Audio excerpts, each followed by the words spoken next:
tardes.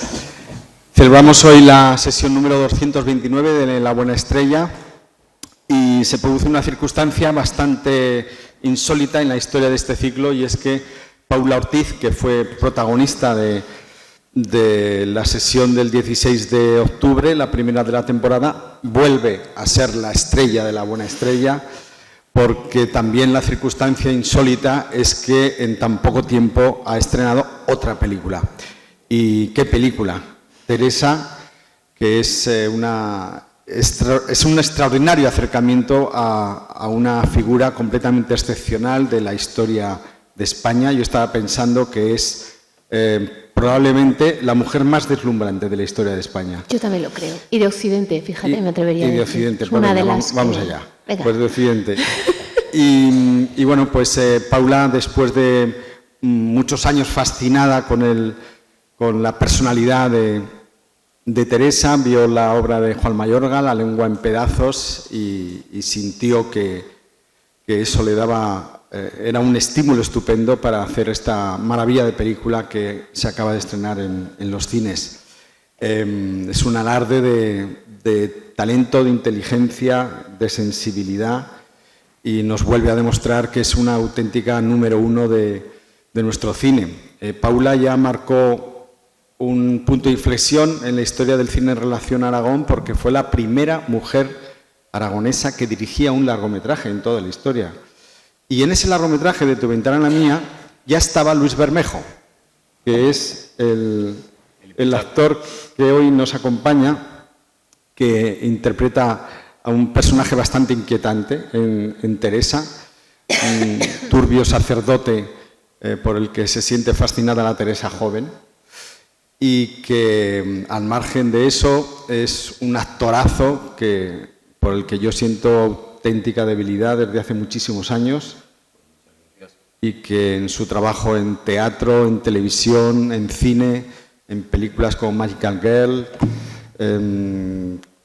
como yo que sé, Días de fútbol, obras de teatro donde está eminente, su trabajo en Animalario. Desgraciadamente no lo hemos podido ver aquí en Los Santos Inocentes porque la función no llegó a Zaragoza, donde le hacía el personaje de Azarías, pero por un trabajo por el que recibió también todo tipo de piropos. Está en Un amor también de Isabel Coixet, donde hace el personaje del casero, que está maravilloso. Y es la primera vez que participa en este ciclo de La Buena Estrella, y yo tenía muchísimas ganas de que viniera a la Universidad de Zaragoza, así que, Luis, bienvenido. Muchísimas gracias por invitarme, estoy encantado. Y Paula, bueno, esta es tu casa, y yo creo que puedes empezar contando que en esta Universidad de Zaragoza nació tu fascinación por la figura de Teresa de Jesús. Sí, efectivamente. Es que además tengo un recuerdo muy claro del día que yo la leí. Yo me imagino, echando cuentas, porque tengo un recuerdo muy físico del momento y no podría establecer la fecha exacta, pero sería enero, porque yo estaba estudiando para los febreros en la Facultad de Filosofía y Letras, en una biblioteca muy chiquitita que había, que ya no existe, lo pregunté hace poco, en el departamento de Geografía. Tenían una biblioteca suya que tenía solo 4 mesas con mapas antiguos. Y yo me fui allí porque tenía un amigo de historia que me decía, en la de Geografía nunca hay nadie. Y no había nadie. Y entonces estuve yo en una mañana que entraba el sol por la ventana y yo me tenía que estudiar a Teresa de Jesús, y yo decía, una monja. Y entonces, antes de ponerme a leer bibliografías y cosas, me digo, voy a leer sus poemas, porque nunca los había leído. Y a mí me provocó una profundísima conmoción simultánea del cuerpo y la mente y el pecho y las vísceras. Era una mujer que enunciaba cosas que de pronto se nombraban internamente para mí, tenían un sentido. Y digo, ¿cómo es posible que una monja del siglo XV me nombrara mejor que a mí misma a mis 20 años y me siga nombrando a mis 44? Sí, recuerdo que fue aquí, en esta casa, y cómo fue. Y fue muy bonito, a mí no me ha abandonado. Fue una de esas poetas que al nombrarme de manera tan evocadora y convulsa, he vuelto a ella una y otra vez y vuelve a mí. Y es cierto que es Lo he contado otras veces, lo cuento también, pero es verdad que a mí, y creo que a Luis también, y es una de las razones por la que me voy a atrever a decir que a ti esto te pasa también, Luis, ahora me lo dices, que por la que nos entendemos. A mí me constituye mucho la poesía, la palabra poética, cuando descubro a esos versos que nombran algo que no sé. Y cuando los descubro, luego, si hay una sensación parecida, física o a lo largo del día, vuelve a mí. Como cuando vuelve una canción o vuelve un plano. Y que eso es lo que me construye internamente. Y me vuelven mucho. Y yo lo he dicho otras veces, pero si el día es bueno, suele aparecer Santa Teresa o San Juan. Suena friki, ¿eh? Pero a mí me pasa. Y también viene Keats, o viene Lorca, o vienen canciones, claro, como a todos, ese fluir interno, ¿no? Y entonces a mí Santa Teresa es alguien que me ha constituido y me ha hecho muy feliz. Y claro, yo creo que uno de los grandes atractivos de esta película es que mucha gente sale con muchas ganas de leer cosas suyas y de acercarse a esta enorme figura desde todos los puntos de vista, porque es de un punto de vista literario, de pensamiento y de manera de entender y de estar en el mundo. Sí. Además de la política, de su tiempo, de lo que supuso como reformadora en el momento de la contrarreforma, de las luchas de poder de la Iglesia, de las luchas políticas en el momento del imperio, de las luchas espirituales que estaban teniendo lugar en Europa, es realmente una mente apabullante. Pero es exactamente como tú has dicho, en la literatura, en el pensamiento y en su actitud hacia la comunidad. Su comunidad y la comunidad es una auténtica revolucionaria. Para mí es alguien que me sigue asombrando. Sigo pensando qué pasaría hoy. Bueno, ¿qué pasa, no? Cómo todo el mundo quiere, cuando a veces yo he visto la película con algún amigo, pero amigos escritores pero dice esto, ¿Estamco dice esto? Yo sí. Es todo lo que dice la película lo dice ella. Juan es muy escrupuloso, Mayorga. Y yo me pregunto qué pasaría si ahora viene alguien y dice algo tan simple como la regla bajo la que vivimos no es justa, no funciona, hay que fundar una nueva. Tan simple como eso. O que en esa nueva que diga la clausura es libertad, que es una de sus muchísimas contradicciones, que es déjame recluirme para ser libre. Y en ese ser libre dar miedo. O sea, dar tanto miedo, que esto lo he repetido estos días, pero es que a mí me parece una revolución desde el silencio, me parece fascinante en este momento. Hay muchas cosas en ella que me parecen visionarias, visionarias o que tienen la cualidad esencial de ser válidas hace 500 años y seguir siendo conmocionantes hoy. Luis, en tu caso, claro, nos está hablando Paula que su fascinación por Teresa es antigua y que ha tenido muchos años para hurgar, investigar, ir al fondo del pensamiento y de la personalidad de Teresa de Ávila. Pero en tu caso, ¿cómo ha sido tu relación con este personaje y cómo esta película ha cambiado tu manera de ver a Teresa? Bueno, lo primero que quiero decir es que yo creo que le va a cambiar a cualquiera que no conozca a Teresa en profundidad, como me ha cambiado a mí, porque yo no soy un experto en Teresa de Jesús. Es verdad que yo sí que he tenido una formación religiosa, me refiero a que he estudiado en colegios y estoy confirmado, ¿sabes? Se te nota. y entonces toda esa doctrina, lo bueno de esa doctrina, está contenido o yo la he sentido así o la he visto así en Teresa. Aparte de que, como decía Paula, estoy mezclando, no sé, igual no te contesto, pero creo que sí.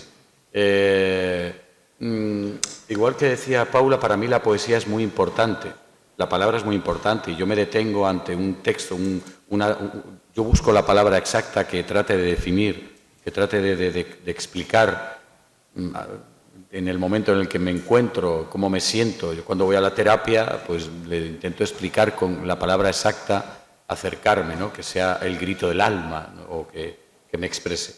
En ese sentido, en la película, de hecho, hay un momento que dice, dudo a cada instante, ¿no? Pero hay un ángel bueno que podrá sobre el ángel malo, clavándome un dardo de fuego en el corazón, ¿no? Bueno, no sé, me quedo con esas imágenes tan poderosas, tan potentes, por supuesto, realizadas, dirigidas con la sabiduría de Paula, que creo que pues, tiene que ser alguien que conozca muy bien a Teresa para mostrarla así, ¿no? Bueno, yo no soy un experto en Teresa de Jesús, pero a mí esta película me ha abierto todavía más el apetito de saber más de ella. Y ya te digo, y de pronto todo me ha revuelto a mi, bueno, pues sí, a mis sueños de instituto, no sé, ¿sabes? Porque es verdad que yo siempre la he visto como una mística, para nada, nunca pensé que fuera una poeta menor, pero sí que era complejo estudiarla cuando yo la estudié en el instituto. De la misma manera que también era complejo estudiar al Quijote. No sé por qué se hacía pesado y un ladrillo. Y tanto una obra como otra, al contrario, están más de actualidad que nunca. Y el personaje de Luis, cuéntanos porque no sé si estaba en la función de teatro. Sí estaba, pero es muy escondido.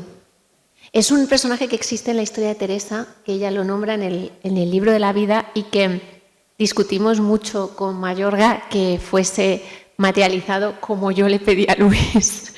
Rápate el pelo, era una mezcla. Es el cura de Becedas. Y era más complejo, lo que pasa que teníamos 5 semanas de rodaje y había un día para el cura de Becedas, ¿verdad, amigo? Pues tuvimos que hacerlo en un día. Y es un personaje que aparece en su juventud y la fascina por la palabra, como todo en ella está relacionado con la palabra. Y es entonces cuando Luis planteó meter ese poema que es de los años 70, que es precioso. Es un poema, bueno, es alucinante. He mezclado cosas, Sí. Mezclé unos versos en latín que yo cuando estudiaba latín... La conquista de Catilina, me parece. Y luego me he dado cuenta que, porque esto también era una aventura que nos estábamos... Y al final lo pudiste... Sí, ¿no? sí. Y que tiene sentido, porque es alguien que le fascina por la palabra, por el latín, por el que saber qué latín sabía ese hombre, y a su vez era un hombre del que ella cuenta y le acusa a la Inquisición verdaderamente porque estaba con un emancebado, con una mujer. Entonces era un hombre que inicialmente estaba en el guión, pero claro, no cabía ni en el rodaje ni en el metraje el meter otro personaje, liarla más parda con otra mujer. La escena era más oscura todavía. Pero es un personaje tremendamente oscuro y muy aclarador en Teresa, de por qué a ella le fascinaba, porque también es el que le llevó al bosque, con lo que suponía la sabiduría del bosque, de la magia, porque es el que le muestra y le regala los idolillos. ¿Creéis vos es un tema muy importante en esa primera parte de Teresa? ¿Creéis vos en idolillos? ¿Creéis que las cosas de materia tienen...? Y es porque en Teresa se nos olvida que además de su esencia cristiana y católica, tiene una herencia directa judía, tiene una herencia indirecta árabe y tiene una herencia poderosísima que yo creo que es muy difícil de medir del mundo mágico y supersticioso de la época. Y este personaje lo fundía. Como esos curas un poco en los mundos rurales hace 500 años mezclaban la religión con la magia, con las sustancias, con la palabra, con el latín, con un conjuro. Era algo que es un personaje muy bonito y que dice muchas cosas de Teresa. Es como un gran alquimista, ¿no? Que a mí es verdad que tuvimos el tiempo que tuvimos, pero creo que lo disfrutamos mucho. Y antes me confesabas que te sentías especialmente bien en este personaje. Mira, tengo que decir que yo no me espanto viendo mucho, o sea, de verdad me veo. Eres el único. No sé y aquí hay un plano, ya sé que, no sé, ya, puesto yo confieso, hay un plano, hay un momento que la cámara está por aquí, no sé, y hay una luz que entra y se me ven los ojos, no sé, y hay una pinta que no me reconozco, pero al mismo tiempo sí. Igual me estoy haciendo una paja mental, pero digo, ¡hala, qué fuerte, ¿no? ¿Qué tipo más entre inquietante, misterioso, enigmático y muy extraño, ¿no? Muy así como de fábula, no sé, de Harry Potter. No sé. No, me gusta me gusta toda esa secuencia. Bueno, me parece está muy bien rodada, me parece, y me gustó, no sé. Es raro decirlo, ¿no? A un actor me gusto. Sí, no, Me gusta mucho escuchar es esto, muy Luis. significativo. ¿Tienes alguna pregunta?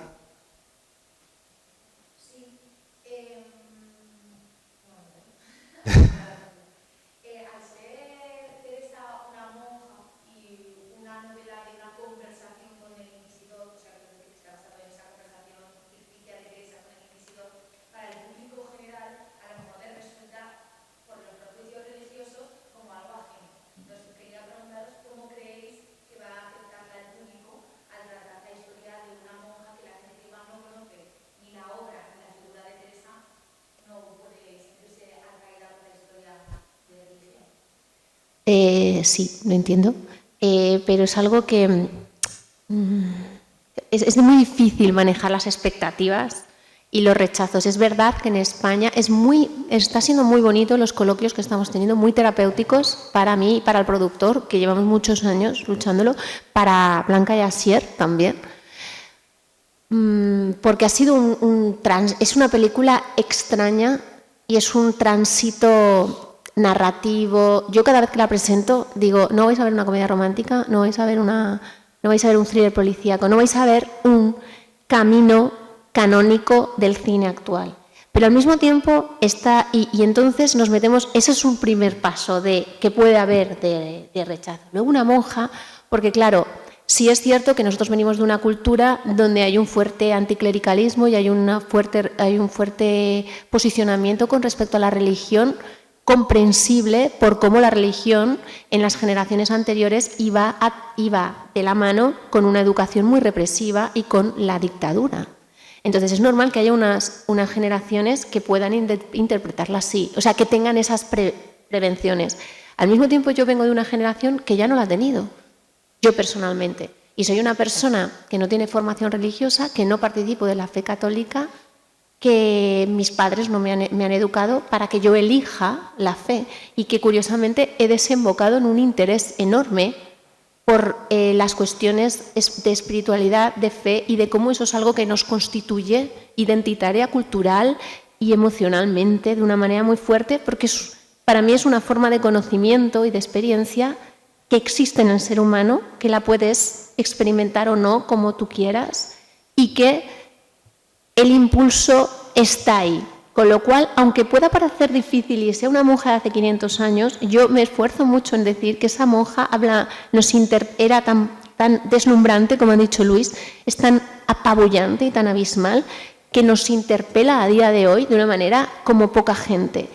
Y pido la apertura a la que ya y está pasando en los coloquios, es alucinante. Es verdad que puede ser decir, bueno, existiendo Napoleón a lo mejor me llama más que Teresa, o existiendo los Juegos del Hambre, ¿para qué voy a ver una monja? Una vez creo que el que ha decidido meterse sale y es muy bonito la sensación con la que sale y con las ganas de hablar cosas, que me lo dijo Luis, que quizá están bloqueadas porque forman parte de nosotros, están ahí, es un tema, lo vivas como lo vivas. El de las preguntas que plantea Teresa y el de la espiritualidad, es decir, el de aquellas áreas de conocimiento y experiencia que no están bajo lo empírico. Eso existe. Y esta película ha decidido practicarlas, atravesarlas, tratar de eso. A lo mejor no habla de otras historias de amor, es una historia de un amor diferente, es una historia de... No lo sé, yo defiendo mucho lo que Teresa pregunta, muestra, intenta, y luego creo, esto es una cosa que hemos hablado mucho, Juan Mayorga y yo, que no tenemos que tener miedo a la complejidad, ni menosvalorar nunca el respeto por la inteligencia. Creo que el público, que somos más inteligentes de lo que a veces el mercado quiere hacernos ver. Es sea, esta película, una de las cosas por las que nos hemos regido es por un respeto a la inteligencia. Y que cuando a la gente se lo das, puedes no seguir la palabra del siglo de oro al pie, pero vas y vienes. No sé si has visto la película. No es imprescindible estar a todo porque Teresa es muy fuerte, pero es que es un viaje sensorial y nosotros invitamos a que te sumerjas. Y yo defiendo como Juan ese respeto hacia el espectador, ese respeto por la inteligencia y por las sensibilidades plurales. Y porque el ser humano somos muchas cosas y esta es una que se ha practicado muchas veces en el cine. Hay una tradición enorme en el cine y en las demás artes, por supuesto, pero en el cine, tanto desde tradiciones como la de Dreyen o Bergman, que decir, esto existe, no lo hemos inventado nosotros, una película así. De la misma manera que la parte visual, para mí la practican, bueno, yo lo digo, Teresa le debe tanto a Dreyer como a Miyazaki.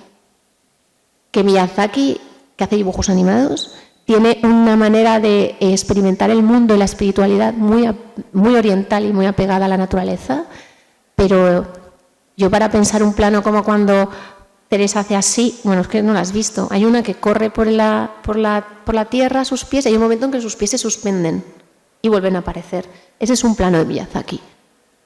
Eso es un plano que yo he visto en Miyazaki, que no viene de la nada tampoco. Entonces, también es un poco transitar no solo los caminos. A veces parece que el cine tiene un imperativo por el realismo y se autoriza más lo dramático y lo realista. Esto se dice muchas veces con respecto a la comedia para autorizar. ¿Por qué la comedia es menor? No lo es. La comedia, a esto habría mucho que hablar porque él sabe muchísimo, pero la comedia es una de las grandes dimensiones y herramientas del mundo para sobrevivir y para hacernos más lúcidos.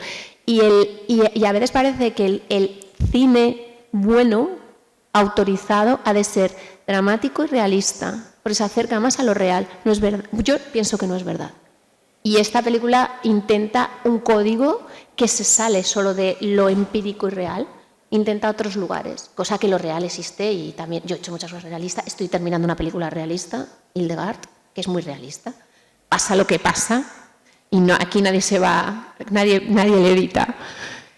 Entonces, bueno, yo es que defiendo mucho y creo que la gente lo acepta mejor de lo que creemos. Cuando hay mucha gente que me dice, es para poca gente, digo, no tan poca.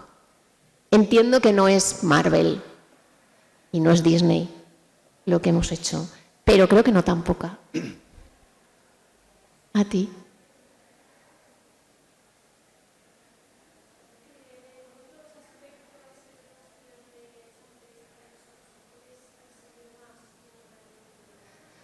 Es que lo que me fascina de ellas es todas a la vez. Por eso ha habido tantas Teresas en la literatura, en el teatro. Está Bernini atravesada por ese ángel, cabe mí, hermoso mucho, una cosa que me encanta, un ángel hermoso mucho. Está la Teresa de Josefina Molina, está la de Rael Loriga, está la de Juan de Orduña, qué maravilla que me la hizo ver el otro día Elena Sánchez. Y yo dije, qué maravilla, Juan de Orduña. Lo digo completamente en serio, en esa época y en ese momento lo que navegó ese señor para hacer esa Teresa. Y todas son posibles porque ella es todas a la vez, es política, es teóloga, es poeta, es fundadora, reformadora, es una líder de su comunidad, es una enferma, todo es verdad a la vez. Y lo fascinante es que sea todo a la vez verdad y que nos llegue su palabra con tanta potencia hoy. Bueno, claramente esta película va a ofrecer la posibilidad de intercambiar opiniones entre los espectadores, o sea, porque te va a remover tanto que vas a preguntar lo que está sucediendo aquí, ¿no? ¿Y tú cuál es la Teresa de Jesús que convive en ti o lo que tú has estudiado? Y eso me parece maravilloso, me parece que es sanador eso. Hoy en día, además, que además, por otro lado, creo que esta Teresa propone, bueno, no sé, reivindicar lo espiritual, lo místico, el silencio, la meditación, la suavidad, la calma, la escucha, en fin, tantísimos valores que hoy en día, por el sistema en el que estamos viviendo, no nos lo están poniendo fácil para recalar en eso, ¿no?